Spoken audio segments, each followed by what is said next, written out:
1월 25일 수요일 새벽 기도회를 드립니다. 하나님 말씀은 마태복음 4장 12절로 25절입니다.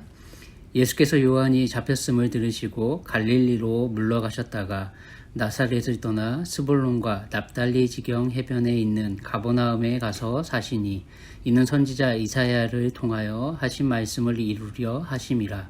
일러스되 스불론 땅과 납달리 땅과 요단강 저편 해변길과 이방의 갈릴리여 흑암에 앉은 백성이 큰 빛을 보았고 사망의 땅과 그늘에 앉은 자들에게 빛이 비치었도다 하였느니라.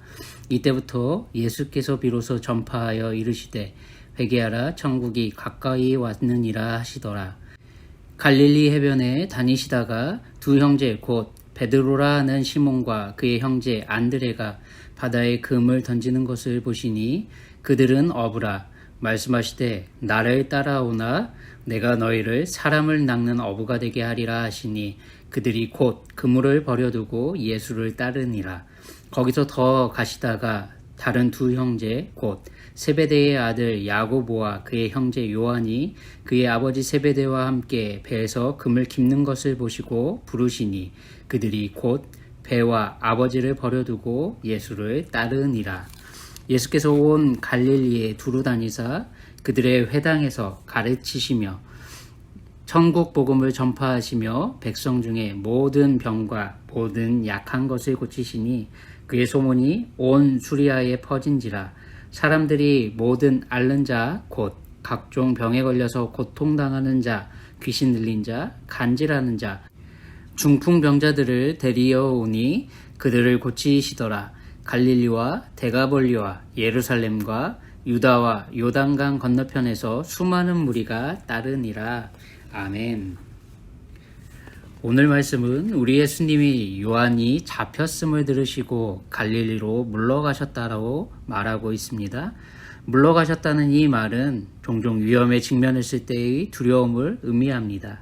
즉 어떤 위기의식에 따른 장소적 이동과 한적한 곳에서의 은거를 동시에 알려주는 말임에 틀림없습니다. 마태는 우리 예수님의 행동을 이렇게 표현합니다. 여기서 우리가 주목할 것은 지금 우리 예수님은 요한에게서 세례를 받기 위해 갈릴리를 떠나 유대 광야의 요단강으로 오셨다는 사실입니다. 3장은 세례 요한의 사역을 알려줬습니다. 그의 사역은 회개하라 천국이 가까이 왔느니라 이렇게 선포하며 물로 세례를 베푼 것이었습니다. 또한 세례 요한의 사역은 예수님이 오실 길, 즉 예수님의 사역을 소개하는 것이었다 성경은 분명히 말합니다. 내 뒤에 오시는 분은 나보다 능력이 많으신 분이시다. 예수님은 성령과 물로 세례를 베푸시는 분이시다. 예수님은 손에 키를 들고 당신의 타작마당을 정하게 하시는 심판주이시다 라고 세례 요한은 자신에게 찾아오는 모든 사람들에게 자기 자신을 증거하는 것이 아닌 철저하게 예수님만을 드러냈습니다. 우리 예수님은 요한에게 세례를 받으시면서 메시아로서의 자신의 사역을 본격적으로 시작하시는 위임식 혹은 대관식이라 여기는 이 일을 치루셨습니다. 그리고 죄와 사망을 정복하시 둘째 아담으로서 첫 아담에게 에덴 동산 중앙에서 벌어졌던 치욕과 그 실패를 우리 예수님은 40일 동안 자신의 생명을 담보로 들이시는 시험을 친히 감당해 주심으로 회복해 주셨습니다. 우리 예수님은 이 일을 행하시면서 유대 광야 지역에 계셨던 겁니다. 그래서 오늘 말씀은 원래 지내셨던 곳으로, 즉 우리 예수님이 자라오시며 사역을 준비해 오셨던 나사렛으로 돌아갔다는 것을 말합니다. 또한 그 나사렛에서 떠나 가버나움에 가서 사셨다고 말하지 않습니까? 그리고 그 이유를 분명히 제시합니다. 바로 선지자 이사야를 통해 하신 하나님의 말씀을 이루시기 위해 이렇게 행하신 것이라 성경은 정리하고 있습니다. 이를 종합해 본다면 예수님이 갈릴리로 물러가셨다는 이 말은 우리 예수님이 상황을 두려워하셨다는 말이 아닙니다. 본격적인 메시아 사역을 시작하시기 위해 예수님이 판단하실 때 적합하지 않은 유대 광야 지역을 벗어난 것이며 철저하게 우리 하나님의 말씀을 성취하시는 그 길로 우리 예수님께서 주도해 가셨다는 뜻입니다. 그래서 마태는 17절에 이때로부터 예수께서 비로소 전파하여 이르시되 회개하라 천국이 가까이 왔느니라 하시더라 이렇게 기록하고 있다는 겁니다. 사실 유대인의 전통과 관점에서 보면 어떻습니까? 메시아 사역의 최적지는 유대 땅입니다. 또한 그 유대 땅 가운데서도 하나님의 언약을 기억하며 전통이 서려 있는 예루살렘이어야만 합니다. 그런데 우리 예수님은 이방인들이 넘쳐나는 부정한 곳으로 여겨지는 갈릴리 땅으로 돌아가셨습니다. 어업이 번창했고 동서상업로의 유충지로서 세관이 있는 곳이며 로마 군대가 주둔하고 있는 가버나움으로 가셨다 성경은 지금 말하고 있습니다. 이는 이사야를 통해 예언하신 말씀을 성취하시기 위함이라는 걸 우린 이미 확인하지 않았습니까? 그런데 우리 예수님은 당신의 선지자적 사역과 메시아 사역에 함께할 동역자를 지금 베드로와 안드레, 야고보와 요한 그리고 앞으로 마태까지 부르실 계획을 포함시켜 지금 이러한 행동을 하고 있다고 우리는 생각할 수도 있습니다. 여기서 우리가 생각해 볼 그 대목은 나서야 할 때와 멈춰야 할 때가 있다는 겁니다.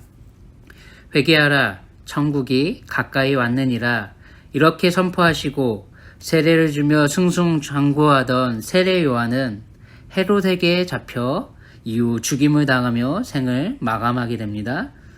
메시아의 위임식 대관식을 치르신 우리 예수님은 유대인들이 바라고 기다려왔던 유대 지역 예루살렘이 아닌 이방 땅으로 여기는 갈릴리로 물러가셨고 40일 동안의 연약한 죄인들의 일평생 씨름하며 싸워야 할 시험을 친히 당해주신 이후에 도래한 천국을 선포하시며 회개를 촉구하셨다는 겁니다. 우리는 지금 무엇을 위해 나서고 있습니까? 우리의 걸음을 계획하며 나아가고 있습니까? 혹은 무엇을 위해, 무엇 때문에, 혹 우리가 그토록 열심히 최선을 다하고 왔던 그 걸음을 멈춰서 있습니까? 우리의 인생의 주인이신 하나님의 시간, 하나님의 뜻을 성취하기 위해 우리 모두는 오늘을 살아가길 소망하며 행하고 있습니까? 성령과 불로 우리에게 영원한 생명과 천국 시민으로서의 오늘을 허락해 주신 하나님만을 위해 살아내는 우리의 오늘이 되시길 축원합니다. 우리 예수님은 동역자를 찾고 부르시고 계십니다. 갈릴리 해변에 다니시다가 시몬 베드로와 안드레의 형제를 그리고 세베대의 아들 야고보와 요한을 당신의 제자요 동역자로 지금 부르셨습니다. 이들은 모두 어부라 성경이 말합니다. 성경은 베드로와 안드레를 이들의 생업의 현장에서 즉 갈릴리 호수에서 그물을 던지던 것을 보시고 우리 예수님이 부르셨다 정확히 말하고 있습니다. 또한 야고보와 안드레 역시 이들의 삶의 터전인 배 위에서 그물을 기우며 자신의 삶의 무게와 책임을 감당하고 있을 때 부르셨다고 말합니다. 나를 따라오너라 내가 너희를 사람을 낚는 어부가 되게 하리라 이렇게 우리 예수님은 말씀하시며 이들을 부르셨습니다. 여러분 이들의 공통점, 이 상황의 공통점은 무엇입니까? 예수님의 부르심에 즉각적으로 순종했다는 결과를 성경은 말합니다. 20절에 곧 그물을 버려두고 예수를 따르니라. 22절에서는 곧 배와 아버지를 버려두고 예수를 따르니라 라고 말합니다. 그런데 이 말씀 가운데 우리가 주의해야 할 것이 있습니다. 많은 사람들이 다른 이들에게 강요하고 군림하는 수단으로 악용하는 오해에 빠지지 않는 겁니다. 우리 예수님을 따르기 위해 모든 세상적인 욕망을 버린 제자들의 철저한 자세는 분명 귀감이 되고 모범이 됨에 틀림없습니다. 그러나 마태가 묘사하는 것을 우리는 주목해야 합니다. 마태는 이들이 모든 것을 남겨두고 떠났다거나 이들의 생업을 영원히 버렸다고 말하지 않습니다. 제자들이 하고자 했던 것은 예수님을 따른 것이다. 이미 요한복음이 증언하는 대로 예수님을 알고 있던 이 4명의 사람들은 제자로서 자신의 소명을 정식으로 받아들이고 있는 것을 우리에게 말하고 있을 뿐입니다. 즉 이때부터 우리 예수님의 지속적이고 영구적인 제자가 된 것을 마태는 지금 말하고 있다는 겁니다. 따라서 그리스도를 따르는 모든 자들이 자신들의 생업을 버려야 한다는 쪽으로 우리가 해석한다면 이것은 하나님이 주신 자유의지를 침해하는 것이며 말씀이 말하고 싶은 것을 오해하는 해석일 수 있습니다. 분명 우리 예수님의 제자가 되기 위해선 모든 것을 우리 예수님 그리스도보다 더 사랑하는 마음을 버려야 함에 틀림없습니다. 이전에 사랑했던 것들을 예수님을 온전히 사랑하기 위해서 우리가 미워하는 자리로 나아가는 것도 분명 우리에게 요구됩니다.